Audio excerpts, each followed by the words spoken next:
ક્યારે ઘીની નદીઓ વહેતા જોઈ છે ખરા? હા, અમે એ જ ઘીની વાત કરી રહ્યા છીએ કે જે તમે ખાવામાં ઉપયોગ કરો છો. ગુજરાતમાં એક ગામ એવું છે કે જ્યાં ઘીની નદીઓ વહે છે, સાથે સાથે સ્વિમિંગ પુલ પણ ઘીનો બનાવવામાં આવે છે. અહીં કોઈ વાત મજાકની નથી, પરંતુ શ્રદ્ધાની વાત છે. કહેવાય છે કે ગાંધીનગર પાસે રૂપાલ નામનું એક ગામ આવેલું છે. આ ગામમાં વરદાય માતાનું મંદિર છે. પાંડવોના સમયથી જ અહીં એક પલ્લીની રચના કરવામાં આવે છે કે જે પલ્લીની અંદર લોકો ઘી ચડાવીને પોતાની માનતા પૂરી કરતા હોય છે.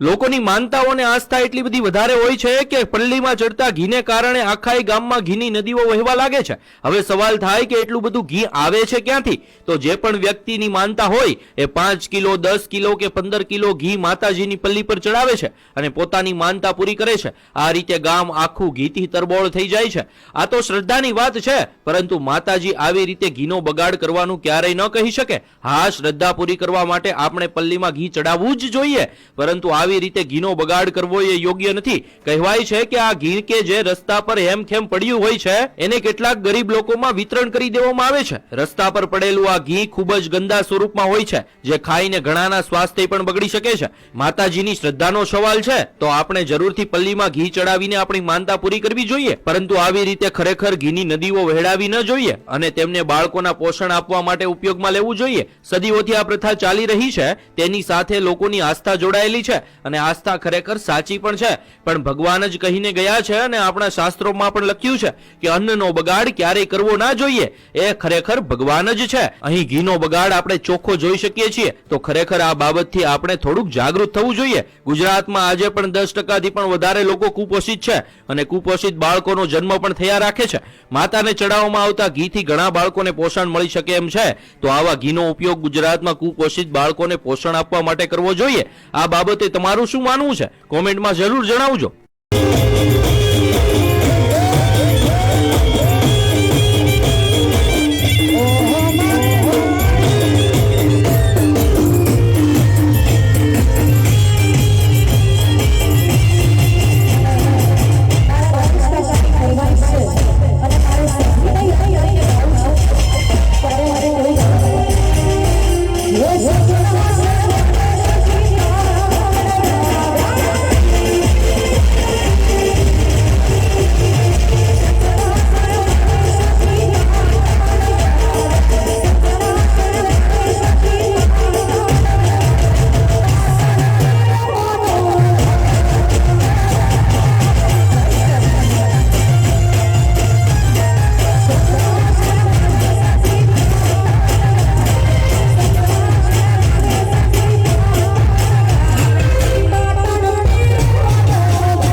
બીજેપી નદીવાળા ગુંજલમાનો ગરબો એમને નમ્ર વિનંતી અહીંયા સ્ટેજ ઉપર આવે નમ્ર વિનંતી કપ્પુભાઈ કડી એ હાલો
જૂનું ગણી નથી મળતું ભાઈ જે પ્રાચીન ગરબા ગવાતા એ કદી શેરી ગરબા દરેક ઘરેના અને શેરી ગરબા ત્યારે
બધી માહિતી તમે જો સરપંચ સાથે પણ વાત કરેલી છે, ગામના જે વાલ્મીકી સભા છે તેની સાથે પણ વાત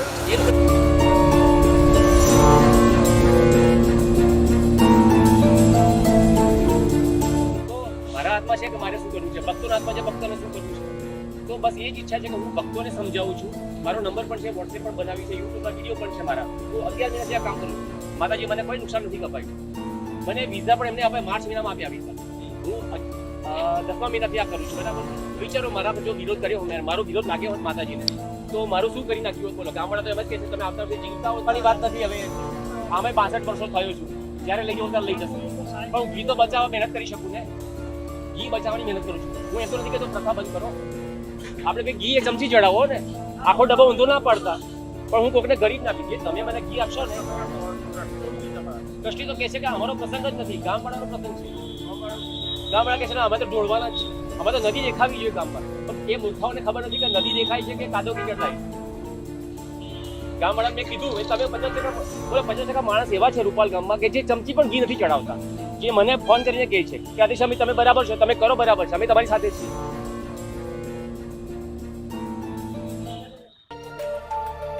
હેલો, તમારું નામ શું છે? કિશોરભાઈ ચૌહાણ.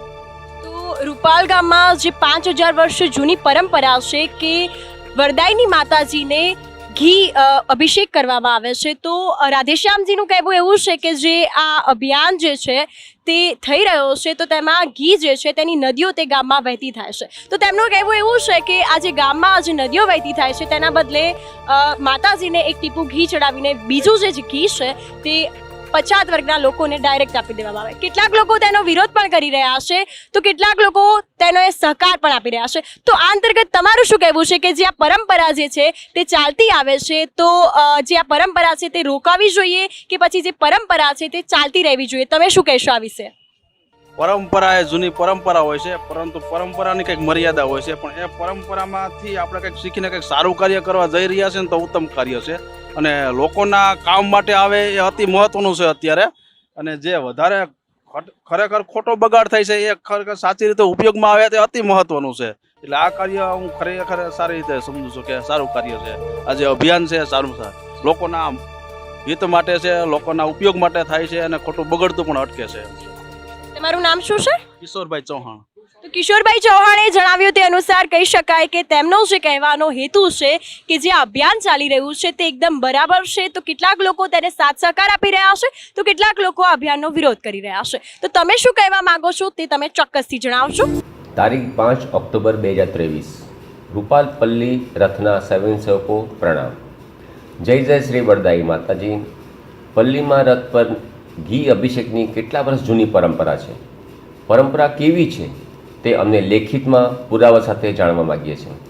અમે જાણવા માગીએ છીએ કે નીચેના આપેલા 7 પ્રશ્નોમાંથી સાચી પરંપરા કઈ? પ્રશ્ન 1, લાખો શ્રદ્ધાળુની માનતાનું ઘી ટ્રેલરમાં જમા કરી તેમાં ઊભા રહીને ઘી અપવિત્ર કરી પછી રૂપાલ પલ્લી રથના સ્વયંસેવકો જાતે ઘીમાં નાહવાનું અને 25-30 ફૂટ દૂર પલ્લીમાં રથ ઉપર ડોલમાં વધ્યું હોય તેટલું પલ્લીમાં રથ ઉપર ચડાવી દેવું, અભિષેક કરી દેવાનું.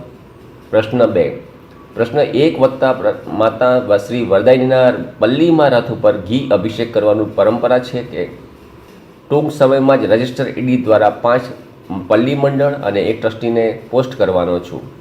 જવાબ નહીં આપો તો અને દર વર્ષની જેમ કરશો તો તૈયાર રહેજો હાઈકોર્ટમાં મળવા માટે. કલેક્ટરશ્રીને પણ પૂછવાનો છું તમારી જવાબદારી શું છે. મારું નામ રાધેશ્યામ પટેલ છે, ઉંમર 62 વર્ષ છે. કાયદાકીય સલાહ લઈને પુરાવા સાથે હાઈકોર્ટમાં PIL કરવાનો છું. આ વર્ષે પલ્લી મહોત્સવ 2023માં વિચારીને મહોત્સવ કરશો, નહીં તો ભારે પડશે. અમારા ગ્રુપમાં વકીલોની ફોજ છે, અમારા ગ્રુપમાં રેશનાલિસ્ટોની ફોજ છે. જય જય વરદાઈ માતા. રૂપાલ પલ્લી મહોત્સવ પરિવર્તન અભિયાન 2023 Radheshyam Patel. 9023960692 only WhatsApp message.